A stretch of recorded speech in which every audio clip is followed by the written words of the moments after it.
Welcome! Today I'll go through the unboxing of the Samsung Galaxy A51 and some of its key features. To get started, let's open it up.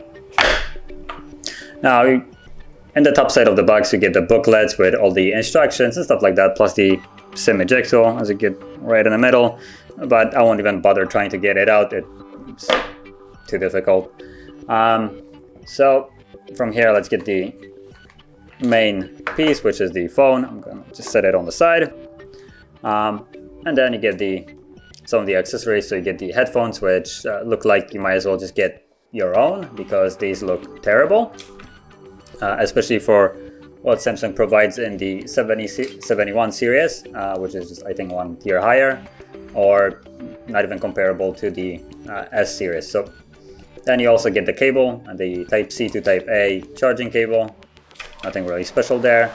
And then the charger, a fast charger, so it's 9 volts and 1.67 amps, or 5 volts to 2 amps. So fairly decent charger, I guess. Just set that back and put it on the side. And then you get the main device. So the aspect, probably the first thing is the Super AMOLED display, which is 1080p, although because of its aspect ratio, it comes at 1080 by 2400, and that totals up to be 405 ppi, 6.5 inches. Then the front-facing camera is a 32 megapixel camera that can record at the 1080p at 30 frames.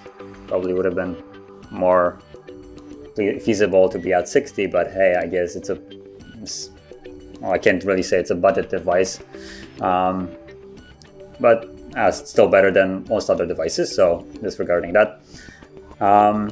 Then it comes to a 4000 milliamp battery, so that's a fairly good size for this device in my opinion. Then in the back we get the 4 different cameras, which is all the same thing as the A71.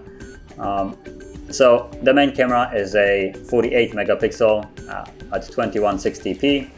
Then you have the ultra wide 12 megapixel, 5 megapixel macro, and 5 megapixel depth sensor. And the main camera can shoot at 1080p, 30, 60, or 120 frames, so that's really nice. And it can also shoot at 2160 at only 30 frames, so still better than nothing, I guess. And the key aspect, I guess the device comes with 4 or 6 gigs of RAM, Exynos 9611, that is a quad-core processor with a clock of 2.3 gigahertz. And yeah, so I guess this would be everything that I can say about this device. Not much more to say about it. So if you found this video helpful, don't forget to hit like, subscribe, and thanks for watching.